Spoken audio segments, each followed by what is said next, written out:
लेकिन ये हमारे देश का दुर्भाग्य है। देश का दुर्भाग्य ये है कि भैया जब तुम बात करोगे, जब तुम सरकार की नीतियों के खिलाफ बात करोगे तो सरकार के जो चाटुकार होंगे वो कहेंगे ये देखो, ये कांग्रेस का चेला है, ये फलाने का चेला है, पार्टी के हिसाब से तुमको जोड़ देंगे।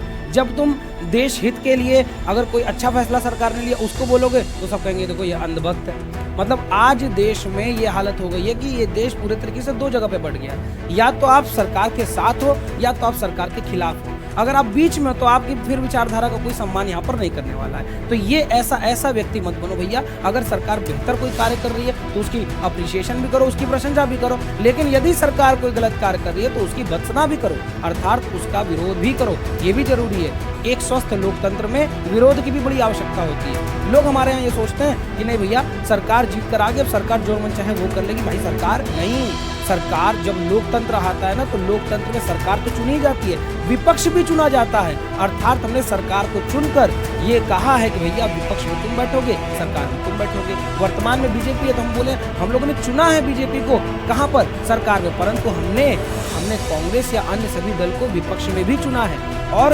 लोकतंत्र में विपक्ष की बहुत ज्यादा मान्यता होती है। तो इसीलिए ये देश में किसी एक के होकर मत रह जाओ, देश के होकर रहो। ये जो आपको ये जो मैप दिख रहा है ना, ये जो भारत का झंडा जब आपको दिखेगा ना तो उसके होकर रहो भैया। किसी एक पार्टी के, किसी एक व्यक्ति के सरोकार मत बन जाओ। एक व्यक्ति को ही सब कुछ मत मान लो। एक व्यक्ति कभी देश नहीं हो सकता, क्योंकि इंदिरा गांधी भी जब यहाँ पर थी ना तो हम सुनते थे अपने पिताओं और दादाओं से, हम लोग पिता और दादा बताते थे हम लोगों के कि भैया जो Indira is India, India is Indira, ये नारा चलता था। हम लोग की मम्मी बताई है ना, हमारी दादी बताई हैं, नानी बताई हैं, ये बताती थी कि एक नारा चलता था इंडिया इज इंदिरा। हालांकि उन्होंने इंग्लिश में ये नहीं बोला, लेकिन पता चला किताबों को पढ़कर इत्यादि कि भैया इंदिरा गांधी का बड़ा नाम है। ये बात समझ में आया। अच्छा, बाद में कौन? अटल बिहारी वाजपेयी से बड़ा कोई नहीं था भाई, अटल बिहारी वाजपेयी। वर्तमान में नरेंद्र मोदी। तो भैया देश, लोग आएंगे लोग जाएंगे, जैसा कि हमारे अटल बिहारी वाजपेयी ने कितनी बढ़िया बात कही थी, सरकारें आएंगी सरकारें जाएंगी, परंतु देश रहना चाहिए, इस देश का संविधान रहना चाहिए।